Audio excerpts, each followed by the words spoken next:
Hello everyone, good morning. I'm Dr. Saman Siddiqui, Associate Professor Zoology from Bharati University. And my today's topic is IPR. Okay, so what is IPR? Today we will be starting with patent and IPR. So what is IPR? Intellectual property rights. Intellectual property rights are the rights given to the person over the creation of their mind. Okay, they usually give the creators and exclusive right over the her creation or his creation of the certain. Okay, so IPR basically है क्या?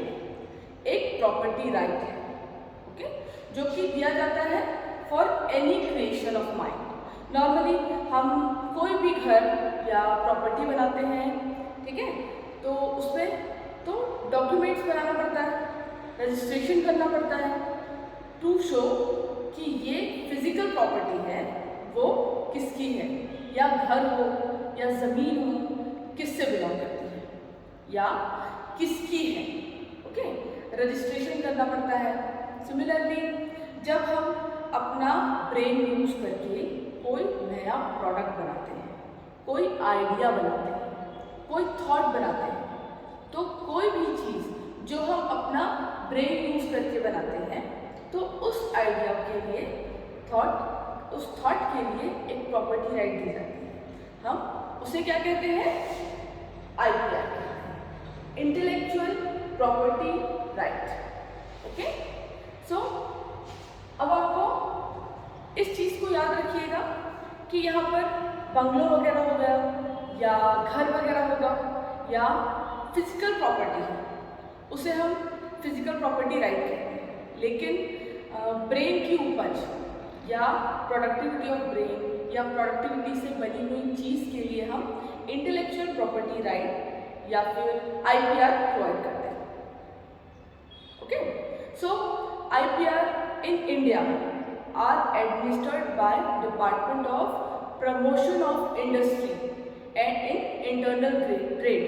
Okay, ये जो department है उसका पुराना नाम था department of industrial policy and promotion. ये याद रखिएगा, क्या है ये? Department of industrial policy and promotion.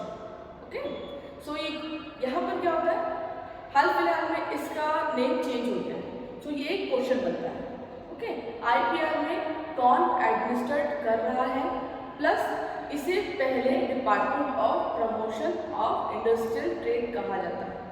क्या कहा जाता है? ठीक है। So if you talking about IPR, तो हम इसकी हिस्ट्री भी देख लेते हैं, ठीक है, इसकी हिस्ट्री की बात करते हैं। सो हिस्ट्री ऑफ IPR या फिर history of intellectual property right. The idea of intellectual property right dates all the way back to 500 BC, all the way back to 500 BC। सबसे पहले जो IP का यूज हमने देखा है या हमें देखने को मिला है वो अराउंड 500 BC में देखने को मिलेगा, ठीक है, लेकिन कहाँ? द क्वेश्चन अराइज कहाँ? तो फिर ये it came about Greek state of Sybaris. Okay, Greek state of Sybaris allowed its citizen to obtain any new refinement or luxury in luxury। जैसे इंडिया में पेटेंट क्या कहता है, ज़्यादातर 20 साल के लिए दिया जाता है, और अगर आप कोई नई चीज़ या नया प्रोडक्ट बनाते हैं तो उसके लिए आपको जो पेटेंट है IPR इंटेलेक्चुअल प्रॉपर्टी राइट, वो आपको 20 साल तक दिया जाता है। मीन्स 20 साल तक उस पेटेंट को कोई और इस्तेमाल नहीं कर सकता अनटिल अनलेस आप उसे जब तक परमिशन दो। बट जब हम 500 BC की बात करते हैं तो यहाँ पर क्या हुआ था? IPR, ओके, IPR की स्टार्टिंग हुई थी, यही शुरुआत हुई है। जब IPR की शुरुआत हुई थी ग्रीस में यहाँ पे क्या था, ग्रीस में सिबारिस के नाम से एक शहर था, जहाँ पर अगर कोई लग्जरी आइटम बनाया जाता है like sofa, design of sofa या डिज़ाइन ऑफ बेड्स या डिज़ाइंस ऑफ नेकलेस बनाया जाता था, तो ये क्या है, ये एक इंटेलेक्चुअल प्रॉपर्टी राइट है। ओके, सो इस IPR में एक रूल लगाया गया।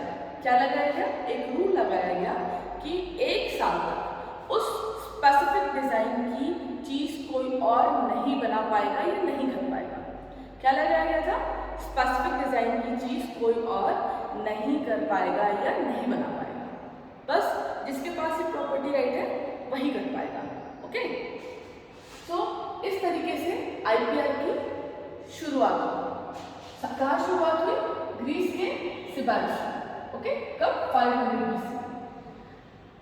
ओके, ये जो मतलब पहला जो ये हुआ patent, trademarks, copyright actually occurred in Europe. Okay, it actually occurred in Europe. कब? When the statue of monopoly is invented in 1623. When the statue of monopoly is invented in 1623, ठीक है। 1710 में स्टैच्यू ऑफ एंकिन, ठीक है। This statue proof 14 year of production. After 14 year जो inventor है या creator है उसे 14 साल के लिए और आगे बढ़ा सकता है, only after adding some more invention or adding some more creativity. Next, after some time in 1883 the Paris Convention was created. ठीक है, अब 1710 के बाद में 1883 में पेरिस कन्वेंशन क्रिएट किया गया। देन 1886 में the Ben convention was initiated, ठीक है, to prove international protection of all forms of writing, songs, drawings, operas, paintings, etc. Okay. Next, types of IPR, intellectual property right. जब हम types of IPR की बात करते हैं, there are 6 different types of IPR. Okay. So, patents. Overall, first one is patent. So patent is granted for an invention.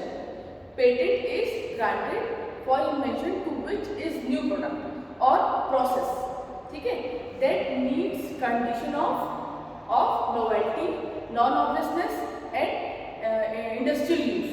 okay, क्यों दिया जाता है?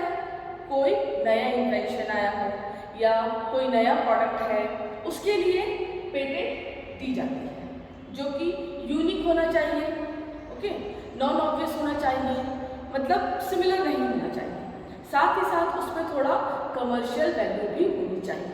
Okay, novelty means inventive steps, okay, या feature of the invention involves technical advances as compare to existing knowledge, जो existing knowledge से थोड़ा सा हट के, ओके, जैसे कि हम एग्जाम्पल लेते हैं, एज एन एग्जाम्पल जो हमारी बॉल पेन है उसकी टिप या उसकी निब, ठीक है, उसकी टिप या फिर उसकी निब जो होती है ये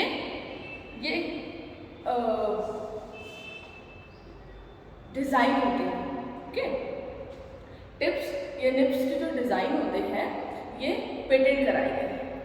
जापान के एक कंपनी ने इसे पेटेंट कराया हुआ है, ठीक है। इससे पहले क्या चलता था? ये सब तो था नहीं, ठीक है, पहले फाउंटेन पेन आता था, ठीक है। तो जापान ने इसे क्या किया? जापान ने इसे पेटेंट कराया, ओके। जापान ने उससे थोड़ा सा आगे बढ़ा करके बनाया निब या फिर बॉल, इसे उसने क्या किया? पेटेंट कराया, बॉल या टिप पेन यूज किया, ठीक है।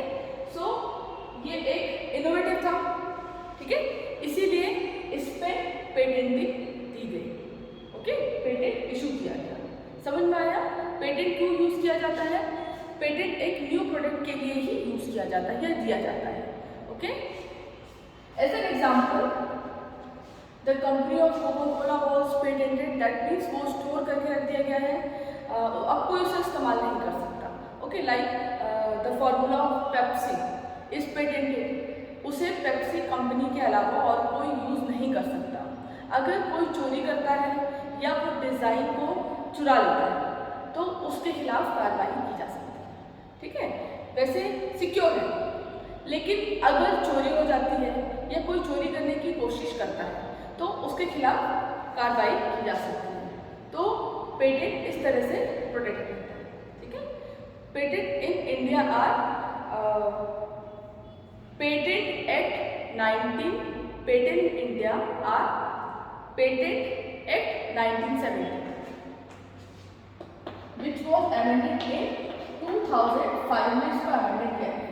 ठीक है, अभी क्या हुआ है, until unless जब तक लाइसेंस ना दिया जाए किसी को वो यूज नहीं कर सकता है। ठीक है, next one is trademark. So what is trademark? A mark capable of being presented graphically and which is started or distinguish goods and services of one undertaking from those undertakings. Like यहाँ पर क्या होता है, brand names. Okay, हम brand name से identify कर सकते हैं कि या डिफ्रेंशिएट कर सकते हैं कि महिंद्रा, टाटा, ओके, ये बोथ मेक्स ऑटोमोबाइल्स, लेकिन महिंद्रा हो या टाटा आप डिफ्रेंशिएट कर सकते हो, आप आइडेंटिफाई कर सकते हो। कैसे? उनके लोगो से या उनके ट्रेडमार्क से। जैसे ये महिंद्रा की कंपनी है या ये महिंद्रा की कार है, टाटा की कार है, ओके, एक्सेट्रा। समझ में आया? So trademark can be a device, this is a device, brand, metal, label, tickets name, packaging और साइन भी हो सकता है, लेटर भी हो सकता है, वर्ड भी हो सकता है, numbers, drawings, pictures, emblem, colour भी हो सकता है और combination of colours, shape of goods, signature, कुछ भी हो सकता है। ठीक है, जिससे हम आइडेंटिफाई कर सकते हैं। So trademark in India is govern but trademark act 1999। ठीक है, ये अमेंडेड कब हुआ?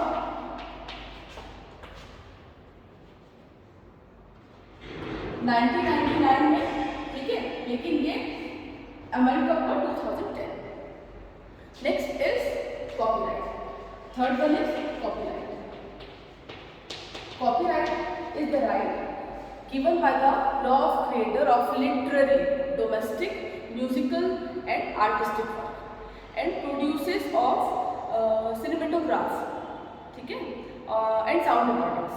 Okay, actually this rights allows its creator reproduction, communication, okay, adaptation and translation of the work. Okay, किसी भी लिटरेरी आर्ट के लिए, चाहे वो स्टोरी हो या टीवी सीरियल हो या ड्रामा हो, मूवी हो, पेंटिंग्स हो, बुक्स हो, कुछ भी हो, ठीक है, इसमें लिटरेरी आर्ट के लिए एक प्रोटेक्शन प्रोवाइड किया जाता है। ठीक है, हम इस प्रोटेक्शन के लिए या इस प्रोटेक्शन को क्या कहते हैं? कॉपीराइट। जैसे आपने कई सारे मूवीज देखी होगी, उसमें लास्ट में लिखा रहता है यह कॉपीराइट प्रोटेक्टेड है। ठीक है, ये लास्ट में लिखा हुआ होता है कॉपीराइट प्रोटेक्टेड। या आपने सॉन्ग्स वगैरह देखा होगा, उसमें लिखा रहता है कॉपीराइट प्रोटेक्टेड, ये वही कॉपीराइट है। So copyright in India govern the copyright act 1957। ठीक है, ऐसा एक सिंबल शो होता है, the specific C and circle around the C with the symbol of copyright. Okay, the specific C and circle around the specific is the symbol of copyright. Okay, एक circle के अंदर C show होता है। Now last one is plant variety protection. Plant variety protection, it refers to the protection granted for new species of plants and plant breeders and farmers. Okay, to अब इसे क्यों दिया जाता है? For new productivity. इसके लिए एक specific act है। ठीक है, इसमें क्या होता है, नेचुरल या वाइल्ड वैरायटी ऑफ प्लांट्स में कोई भी टाइप का प्रोटेक्शन एक्ट नहीं दिया जाता है। किसी भी टाइप का प्लांट प्रोटेक्शन एक्ट प्रोवाइड नहीं किया जाता। ये जो प्लांट वैरायटी जो होती है ये ओनली हाइब्रिडेड, ठीक है, या इंजीनियर्ड या फिर आर्टिफिशियली जो बनाया जाता है उसके लिए प्रोवाइड किया जाता है। लाइक तुलसी और नीम में कोई भी type of plant protection act नहीं दिया जाएगा, but in case of BT cotton हो या बीटी राइस, ठीक है, ये क्या किया गया है, लैब में इसे बनाया गया है, इसकी ग्राफ्टिंग की गई है। तो बीटी कॉटन बीटी राइस के लिए प्लांट प्रोटेक्शन एक्ट दिया गया है, ठीक है। तो बीटी कॉटन बीटी राइस के लिए प्लांट प्रोटेक्शन एक्ट दिया गया। That's all about plant protection act. मतलब कि क्या है, इन शॉर्ट वाइल्ड वैरायटी या फिर जो नेचुरल वैरायटी है उसके लिए प्लांट प्रोटेक्शन एक्ट प्रोवाइड नहीं किया जाएगा। बट अगर वहाँ पे थोड़ा कुछ आपने अपना स्पीशीज मतलब अपना ब्रेन यूज किया है, ठीक है, उसे लैब में ग्राफ्टिंग वगैरह किया है या उसमें कुछ इंजीनियरिंग वर्क किया हुआ है, तब उस पर प्लांट वैरायटी प्रोटेक्शन आपको प्रोवाइड किया जाएगा। वैसे ही if you are talking about research paper, अगर हम रिसर्च पेपर की बात करते हैं, लाइक मैंने एक स्पीशीज फाइंड की, ठीक है, मैंने बहुत सारी वैरायटी स्पीशीज देखी, मैंने 10-11 स्पीशीज देखी, उसमें मैंने अब बार से उसे 1 बार 2 बार 3 बार मैंने रीड आउट किया, मुझे लगा कि ये स्पीशीज नहीं है due to the presence of some different organs या different appendages, different parts, body parts XYZ। Okay, अब उस पर्टिकुलर स्पीशीज को मैं पेटेंट कर सकती हूँ, बट आफ्टर पब्लिशिंग 6 मंथ के बाद में मैं उसे पेटेंट नहीं कर सकती। क्लियर है? तो पेटेंट ऐसा है कि हर चीज़ के लिए दिया जाता है, बट उसमें आपकी माइंड की क्रिएटिविटी होनी चाहिए। क्लियर है? So that's all about IPR and patent. Okay, thanks for now.